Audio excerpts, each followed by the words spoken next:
I'd like to welcome our next reader, Judith Freeman.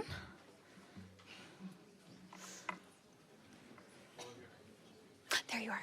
Great. So Judith is a Los Angeles-based novelist, critic, and essayist. She's the author of several novels, including Red Water, A Desert of Pure Feeling, and The Chincilla Farm, and the nonfiction book, The Long Embrace, Raymond, Chandler, and the Woman He Loved, as well as a memoir recently published, The Latter Days. Please welcome Judith Freeman.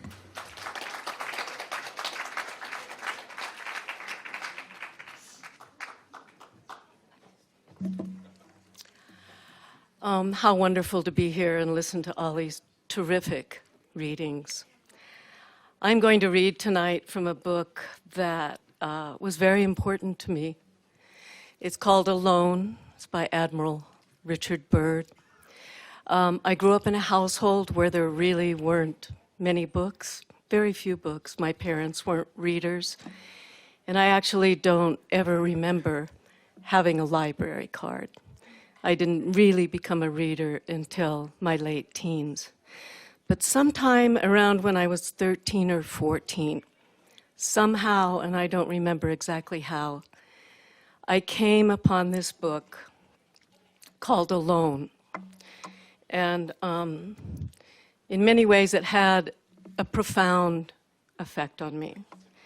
It's the account of the 5 months that Admiral Byrd spent in a shack that was buried in the ice in the Arctic, region of the Arctic South Pole.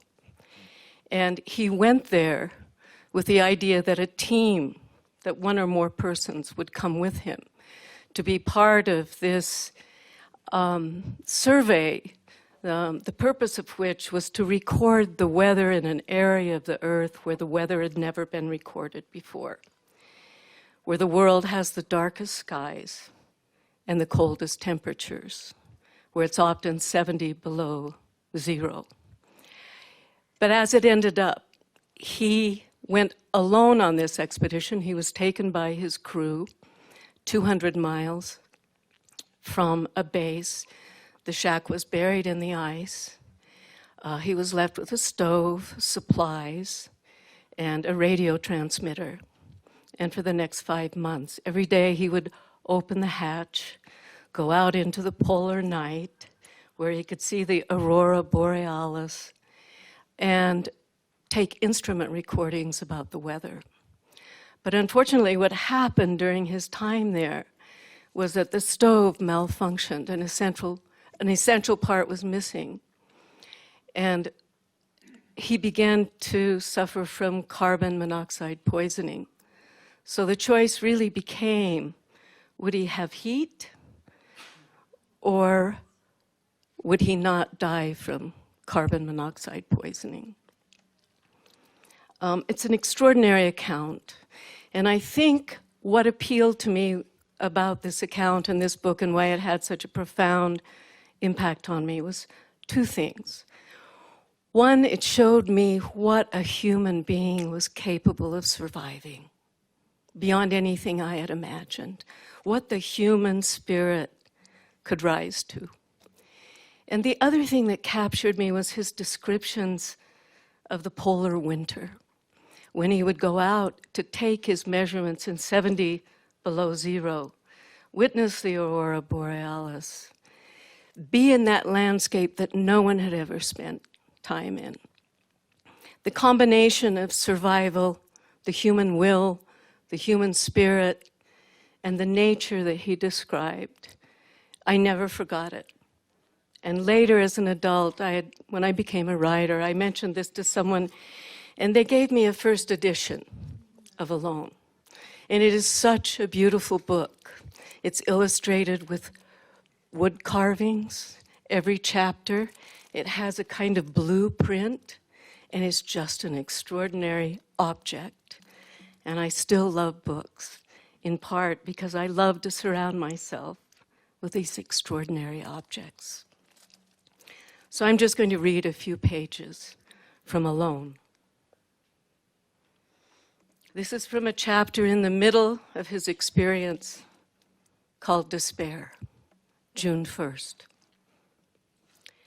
June 1st was a Friday, a Black Friday for me. The nightmare left me, and about 9 o'clock in the morning, I awakened with a violent start, as if I had been thrown down a well in my sleep. I found myself staring wildly into the darkness of the shack, not knowing where I was. The weakness that filled my body when I turned in the sleeping bag and tried to throw the flashlight on my wrist watch was an eloquent reminder. I was Richard E. Byrd, United States Navy, retired, temporarily sojourning at latitude 80 degrees south, and not worth a damn to myself or anyone else. My mouth was dry and tasted foul. God, I was thirsty. But I had hardly the strength to move. I clung to the sleeping bag, which was the only source of comfort and warmth left to me, and mournfully debated the little that might be done. Two facts stood clear. One was that my chances of recovering were slim. The other was that in my weakness I was incapable of taking care of myself. These were desperate conclusions, but my mood allowed no others. All that I could reasonably hope for was to prolong my existence by a few days, by hoarding my remaining resources, by doing the necessary things very slowly and with great deliberation. So long as he did that and maintained the right frame of mind, even a very ill man should be able to last a time. So I reasoned anyway. There was no alternative. My hopes of survival had to be staked on the theory. But you must have faith. You must have faith in the outcome, I whispered to myself. It is like a flight into another unknown. You start and you cannot turn back. You must go on and on and on, trusting your instruments, the course you have plotted on the charts, and the reasonableness of events. Whatever goes wrong will be mostly of your own making. If it is to be a tragedy, then it will be the commonplace tragedy of human vulnerability. My first need was warmth and food. The fire had been out about 12 hours. I had not eaten in nearly 36. Toward providing those necessities, I began to mobilize my slender resources. If there had been a movie camera to record my movements, the resulting picture could have been passed off as slow motion. Every act was performed with the utmost patience. I lifted the lantern and waited. I edged out of the sleeping bag and rested on the chair beside the stove. I pulled on my pants, hiking them up a bit at a time. Then the shirt, then the socks and shoes, and finally the parka.